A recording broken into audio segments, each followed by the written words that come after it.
Hello and welcome to the latest Celtic View podcast, the podcast of the 9-in-a-row champions. I'm Paul Cuddihy, the editor of the Celtic View, and I'm delighted to be joined on this episode of the podcast by my Celtic View colleague Joe Donnelly, and a special guest is the Celtic FC Foundation Chief Executive Tony Hamilton. Tony, thanks for joining us, and it's nice to see you've got a spotlight shining down on you and all the good work you're doing. It actually follows me around, Paul. This light, it's part of the setup here.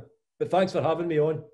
I decided for this week I would go for some subtle product placement with the new fresh mint lime green away top. I have to say, and I've said in the Celtic View, I am in love with this top, and it does take me back, and I'm sure with you as well, Tony, to that wonderful day in 1986 at Love Street.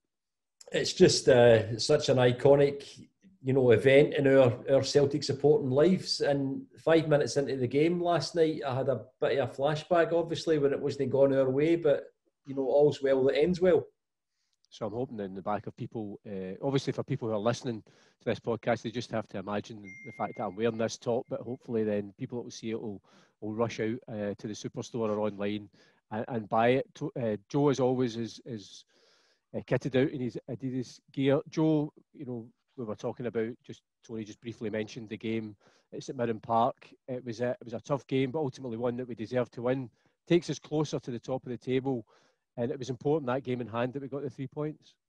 That's it. I've been following Saturday's game, obviously a really convincing result up in Dingwall, given it was the game in hand, or one of the games in hand, which at one point we weren't really sure when we were going to get it. They were talking about the fixtures being so tight with European football and international breaks and stuff that we weren't really sure when we could fit these games in. We've obviously got one more to go.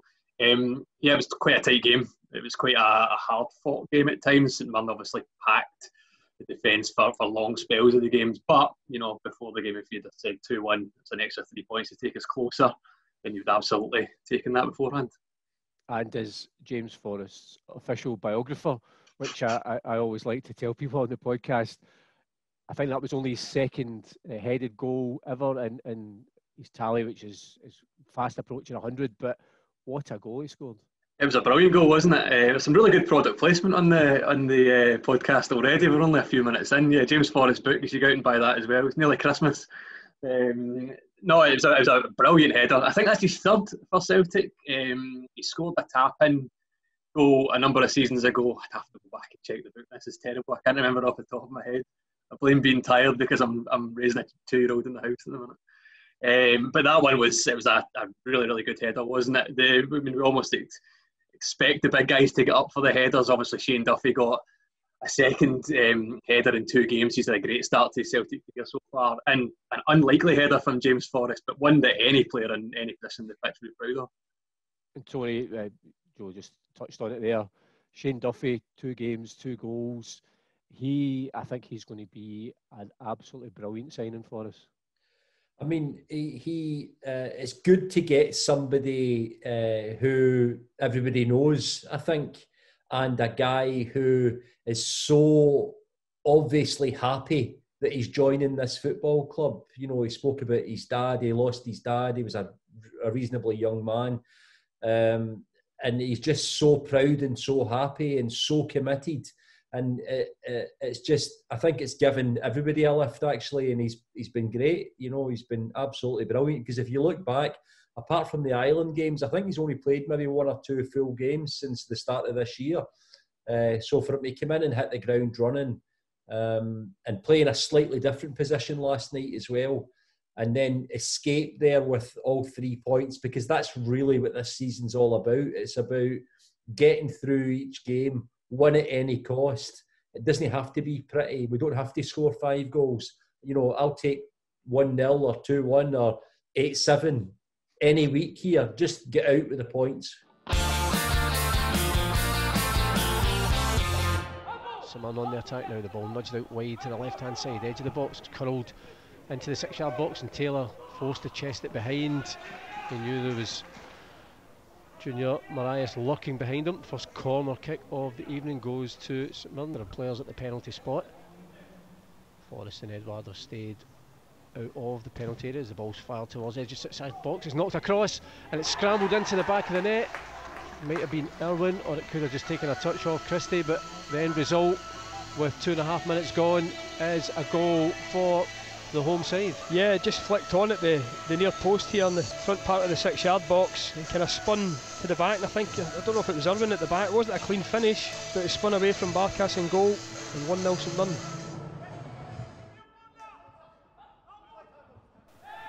El Hamid challenges there, the ball knocked out of play, and it's a free kick.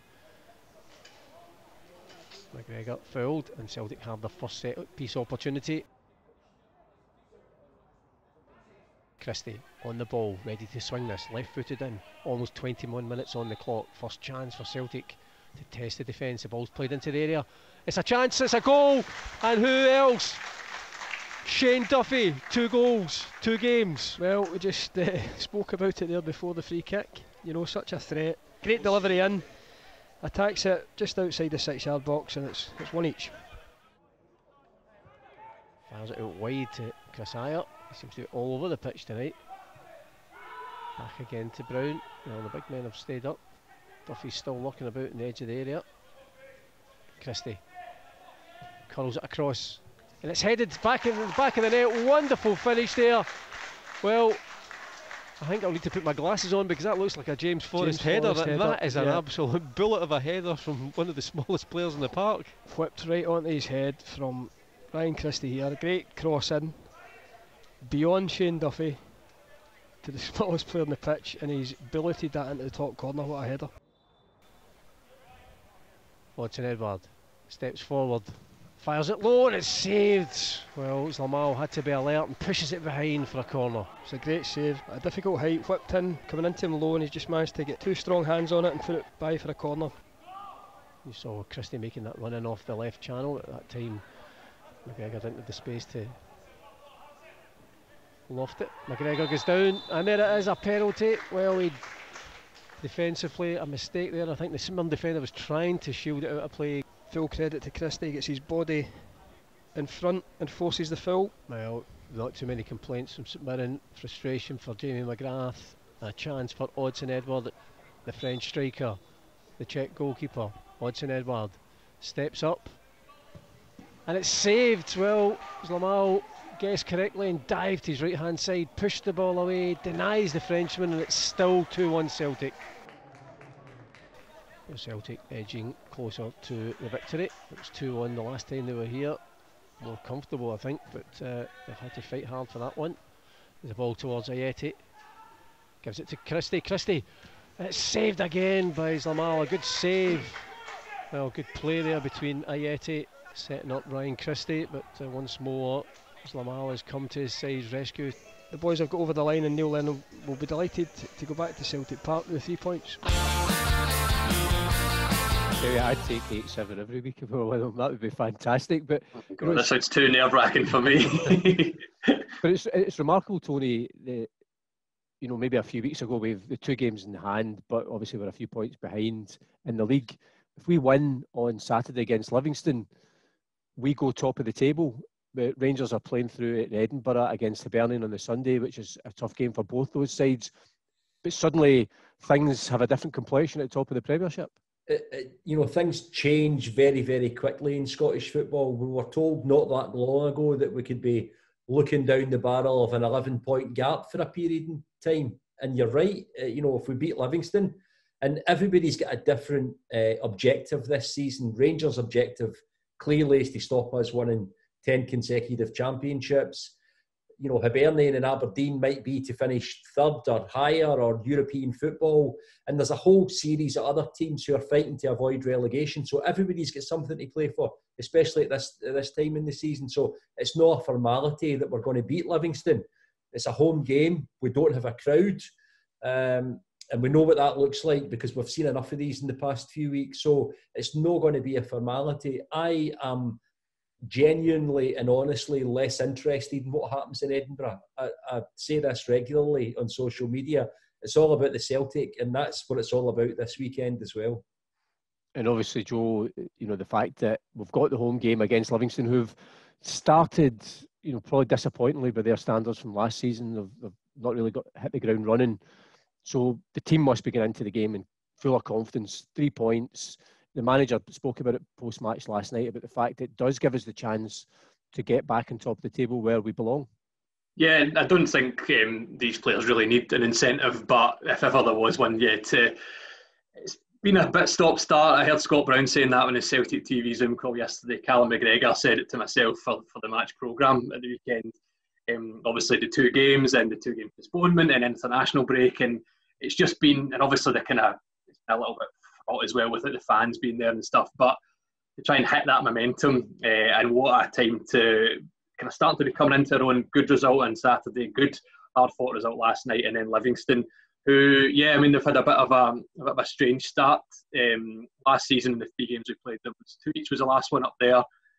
Obviously, we get beat 2-0 the first game at the Tony Macaroni Arena, but then 4-0 at Celtic Park in the second of the 3 games. So gladly take another result like that. But as Tony said, take 1-0. I don't know if I'd go 8-7. I don't know if my nerves could handle that over the course of 90 minutes. But yeah, any result that sees us with the 3 points and at top of the league would be more than ideal. And keeping up with the whole idea of product placement, and we were speaking of Shane Duffy, the latest issue of the Celtic View is out now. Head boy Shane Duffy. It's a great image actually from his first goal at Ross County, obviously just glancing to heaven, and as you said, Tony, just sadly his dad had passed away not that long ago, and I'm sure he's looking down very proud of his son. And you wouldn't bet against Shane Duffy making it 3 out of 3 on Saturday afternoon. I think for the first time in a long time we look as if we're a threat at set pieces. I don't think we could have said that regularly up until this point. And that's good, because it's not just him, it's Ayer and Big Chris Julian as well. So we've got a real chance at set pieces now.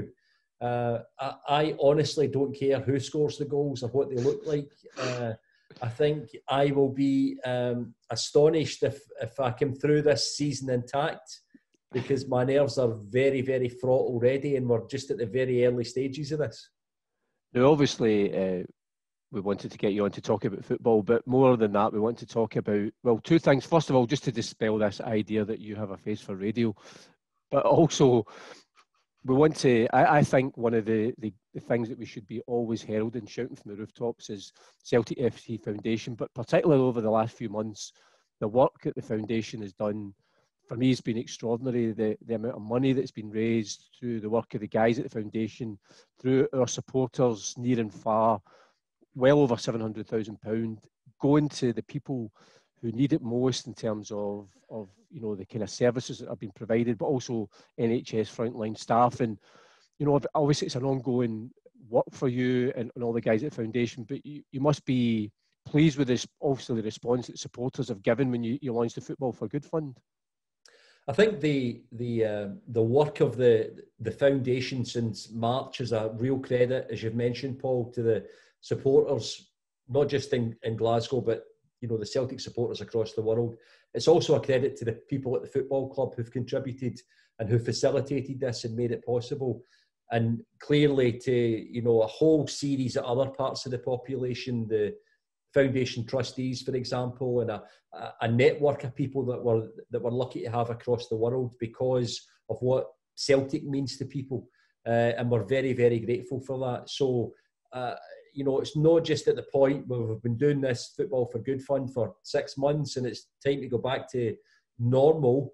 That's not on the horizon at the moment. So Football for Good is probably going to roll into our annual Christmas appeal, which is normally a big focus for us, and that will continue for the rest of this calendar year. And what a year 2020's been. Well, it has been unique, it has to be said. One of the things, there's various things I wanted to mention. The first one that's on the horizon, just ahead of, as we look forward to the Livingston game, you're having a virtual food drive. You've obviously had in the past actual food drives where there's been collections for food banks. They've been very well, fans have really supported them. This time, obviously, there's no supporters, but you want people to, there's a Just Giving page. People can donate what they can in order for, again, through your partnerships with food banks, in order to then buy the necessary food to help people.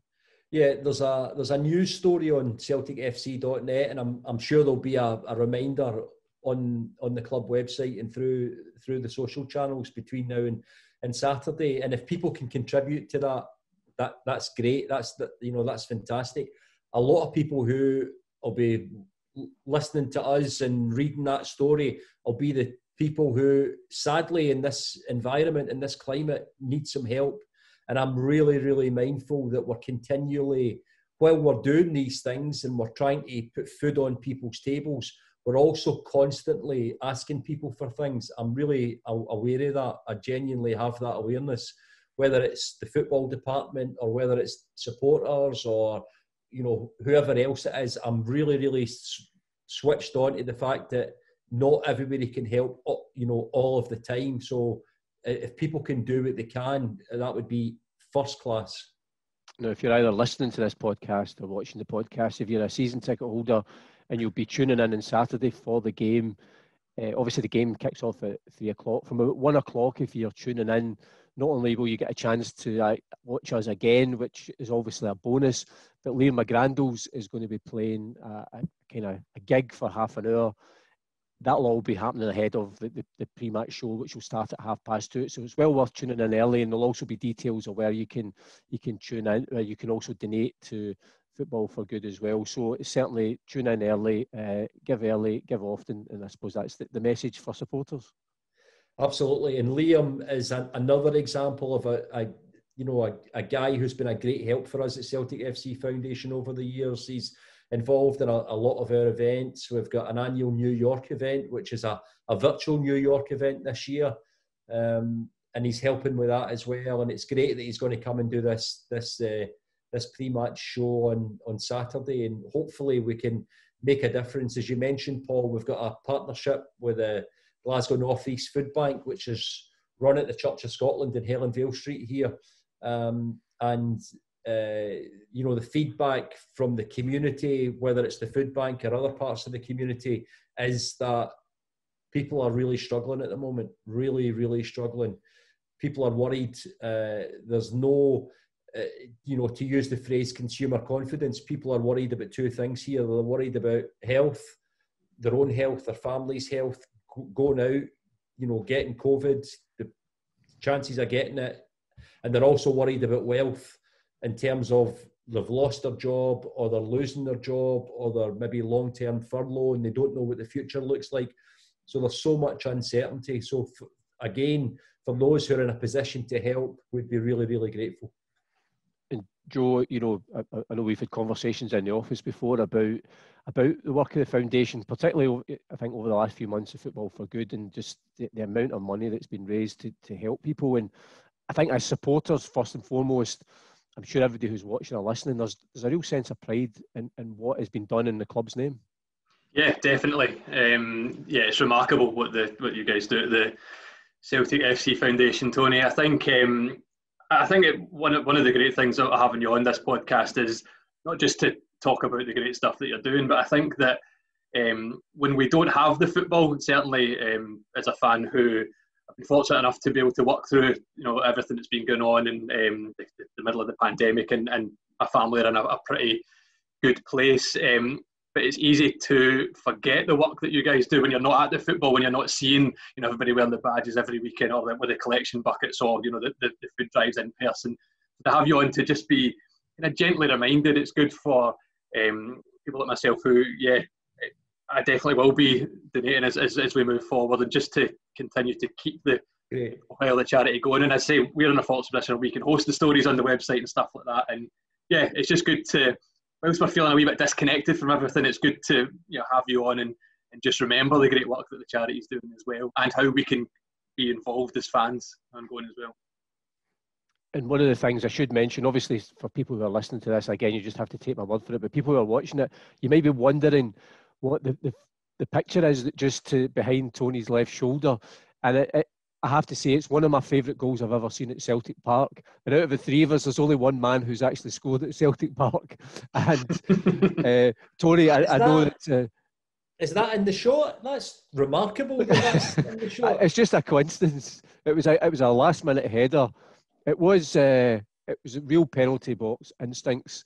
I genuinely, it is one of my favourite ever goals. It was a charity match that we had that was raising money for the foundation. I was at the back, you were up front, I think because you couldn't run back, but certainly it's been on mugs, it's been on, I think, T-shirts, key rings, you name it. But you obviously, it's something you must be very proud of. It's the only thing I've ever achieved in a football park in my entire life, and I'm the wrong side of 50 now. I went to St Paul's School in Tollcross as a kid, and I made my debut for the school team in 1975 or 76, and we played Mount Vernon, who were the local team. And I came on, scored 2 own goals, we get beat 3-2, and Mr. Gillen, who was the teacher, never spoke to me again. For the rest of the time I was at the school, he never even looked at me. So I hadn't done anything for 40 years until that goal. So that's why... Did you say it was a header, Tony? Did you say it was a header?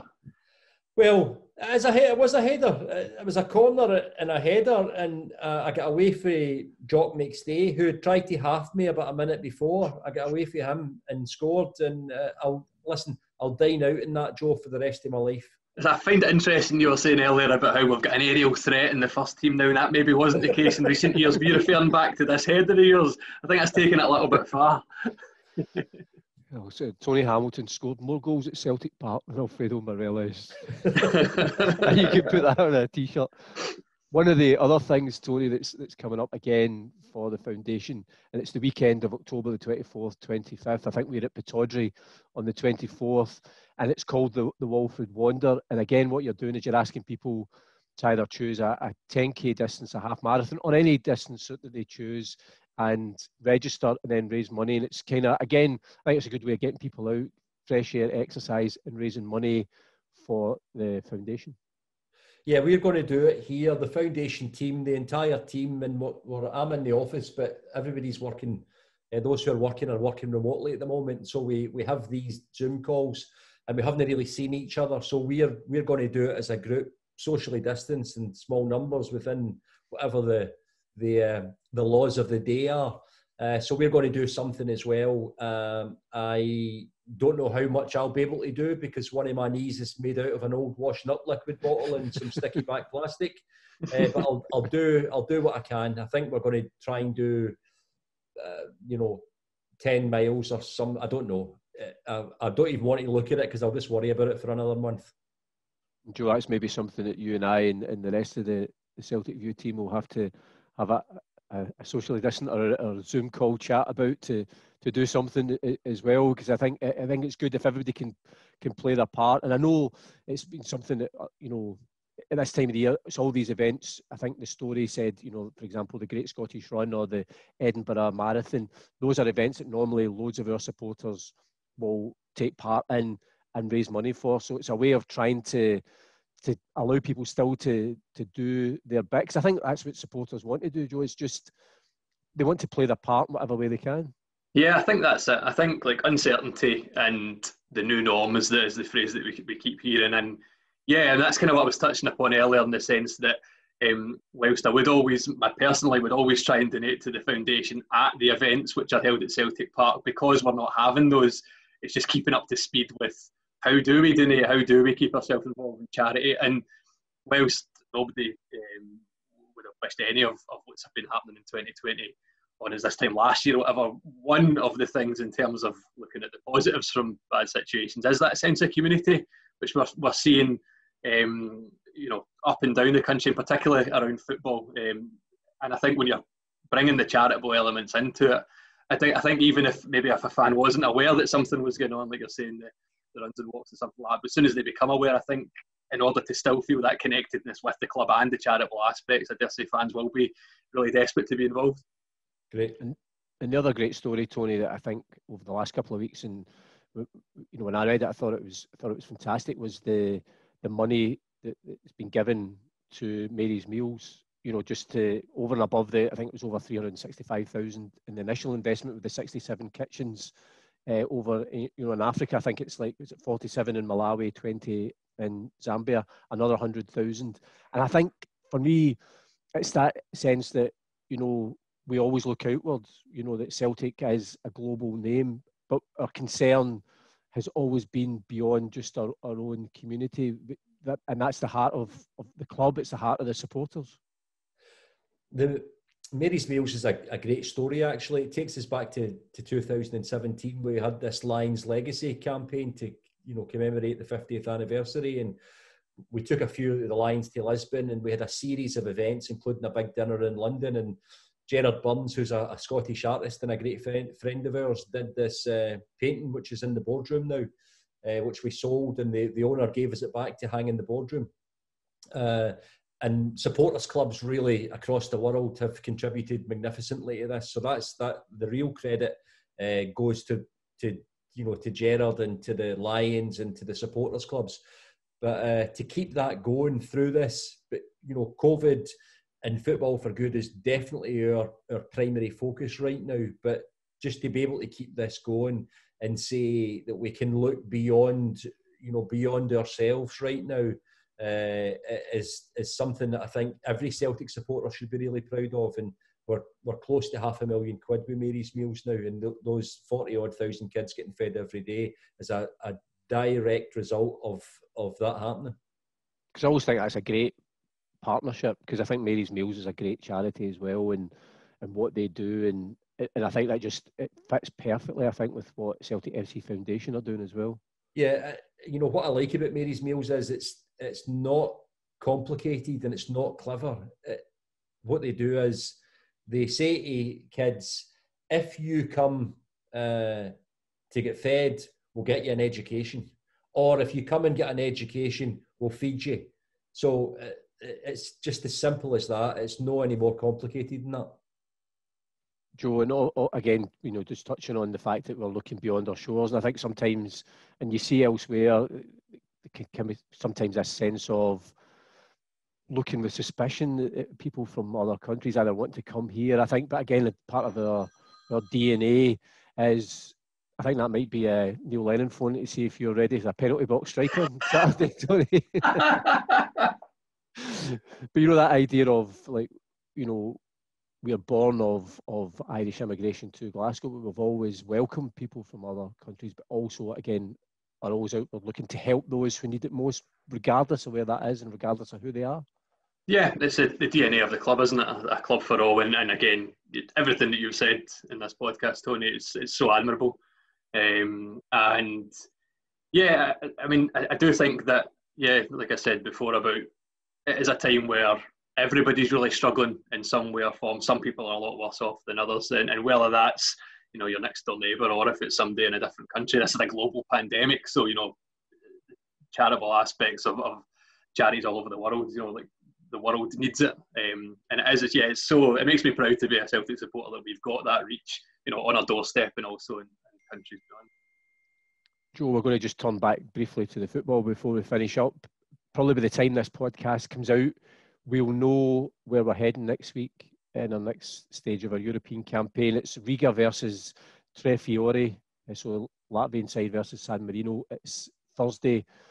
It's a one-off tie, so we're either going to Latvia or San Marino. Is there a preference, or is it, either side going to be, especially being away and having to travel, going to be equally tricky? Yeah, I think so. I think the Ferencváros game, as disappointing as it was, probably showed us that these games, one-off games, whilst we can say it must be difficult with no fans, or the fact that it is only one tie, when you see it in practice, like the last game in the Champions League qualifier were unsuccessful, you can see how challenging it can be. And travelling obviously makes that a little bit more difficult. I think that the players and the manager and the backroom staff will use the last disappointing result and think back to the really successful, particularly group stage campaign that we had in Europa League last year. They were going to do everything. So no matter where they go, I'm sure that they'll be going with the focus and determination to get the win there. I suppose, Tony, I know that the focus for all of us as supporters is the league and getting the 10, but still important for the team. And we saw it last season with that Europa League group stage campaign that we had, the boost that the team can get from a good European run as well. I think it's part of who we are here. Big European nights, which look a wee bit further up the park at the moment, but it's still great to have the football here. You're right, the priority clearly is to go and win the league, won 10 in a row. But it would be really painful for everybody at the football club, I'm sure, if we never had European football of some sort. And I would be astonished if we're not going to Latvia. Well, we shall see shortly. I'm going to ask you finally, we're going to finish off by looking back at that. Joe mentioned it earlier on, the 4-0 victory over Livingston the last time they were at Celtic Park. I'm going to finish by putting you on the spot for a prediction. You can say 8-7 if you want. It's probably unlikely, but it would be remarkable. I always think Celtic are going to win, no matter who we're playing or where we're playing them. That's the starting point. And I tend to go for 3-0, so I'll stick with that. I think Livingston's strength is playing at home against the teams who don't play in plastic pitches. I think that's really their strength. I'm not saying that they're not dangerous away from home, but they tend to fare better at home against the rest of the league, apart from Kilmarnock and Hamilton, who are equipped to play on that. I think we'll be too strong for them. There's too much at stake here. You can apply that to every game between now and the end of the season, but I think Celtic will be too strong, and it'll be 3-0 for Neil Lennon's team. 3-0. And Joe, I know you've spoke to Callum McGregor for the March programme on Sunday, which again for season ticket holders, they'll be able to access the digital version of that. And what's your thoughts for the game? I think it will be, I don't know, I never ever get these right. I think 1-0, and I think that Callum McGregor will score, which will be his 50th goal for Celtic, because he's sitting on the cusp of that milestone. I don't know. 8-7. Who knows? I'm going to go for 4-0. As I said earlier on, if you are a season ticket holder and you're listening or you're watching this, if you want to tune in early from about 1ish on Saturday, not only will you be able to watch this podcast again, but Liam McGrandles is going to be playing for about half an hour or so. It's all part of the fundraising drive for Celtic AFC Foundation. There is a virtual food drive, which is happening this weekend. There'll be details on the website, and obviously there'll be details on this podcast, and also from Liam McGrandles' set at the weekend, where you can donate, and it helps the work of the foundation in partnership with Glasgow North East Food Bank. Tony, thanks for joining us on the podcast. Apart from anything else, it gave you a chance to relive that memorable moment at Celtic Park when you scored a goal. Listen, I find an opportunity every day to talk to somebody about that, to be honest. But is that in short? How did that end up there? Come on. Thanks for having me on. And can I just say thanks to your listeners and readers and viewers, everybody who's supported Football for Good to this point, and everybody who's going to support it between now and the end of the year. Thanks very, very much. Well, that's a good way to finish the podcast. We are now going to sign off with those 4 goals that Celtic scored against Livingston the last time they visited Paradise. Played from Callum McGregor. Fraser Foster, left-footed, floats it up towards the halfway line. He's looking for Odsonne Edouard. He's challenged there by Lamy, and Celtic. Rogic tries to thread that one through towards Odsonne Edouard. He's on the side. He clips it. Wonderful skill from the Frenchman. It's goal number 14. It's goal number 10 in the league. And as soon as he got it, it stayed onside. Wonderful technique. It's always the middle one of Olivier Mcham from Rome, and Celtic have the lead. It's 1-0. Yeah, what a man who is in form is Edouard. Clean through, and if you want somebody to be having on the ball, 1-on-1 with the goalkeeper, you want it in this guy who is in the top drawer form just now. Wonderful pass, that through pass it was from Tom Rogic. Just whether it could get by Lamy. It did.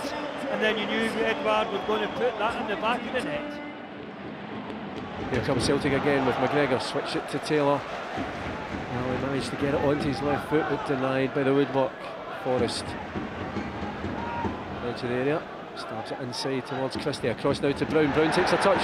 Takes a shot. It takes a deflection. And it's the Bruni again.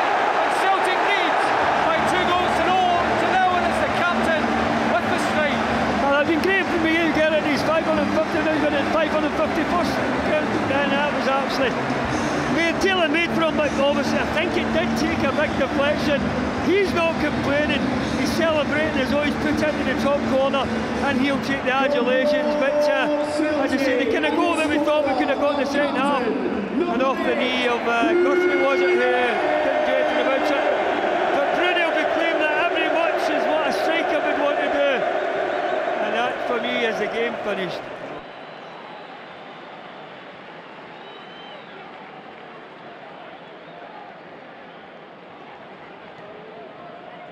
Comes Celtic again, a chance for Jeremy Frimpong.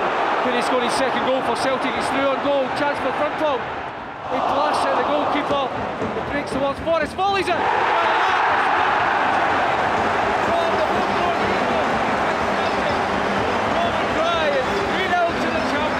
An absolutely stunning finish from James Forrest. The difficulty of taking a ball that is coming straight down to you and actually meeting it perfectly and putting it in. And it was the same Jeremy Frimpong's blushes because he should have been putting the ball in the back of the net, but I suppose you could call it another assist from Jeremy. Finding it towards the goal. He tried to hit it high, up the goalkeeper went down, he stood up very well. And then what a finish from James Forrest. Here they come again, Lee Griffiths. Still battling for that one. Celtic with 4 minutes to try and get another goal. The ball through, it's a chance for Forrest. Can he get his second of the afternoon? Forrest, he does! James Forrest shoots! James Forrest scores! And Celtic leads by 4 goals to 0. And that's probably a true reflection on the gulf between the teams today. James Forrest showing great composure as he's banging through on goal. Clean through, 1-on-1. Goalkeeper, absolutely no chance. James Forrest getting a second goal of the day and more of a reflective to a performance. Wonderful play it was initially from Ryan Christie. The interception, it was a poor pass, admittedly from the Livingston player, not sure who that was, but Ryan Christie was on to in the flash. And 4 now, absolutely fantastic.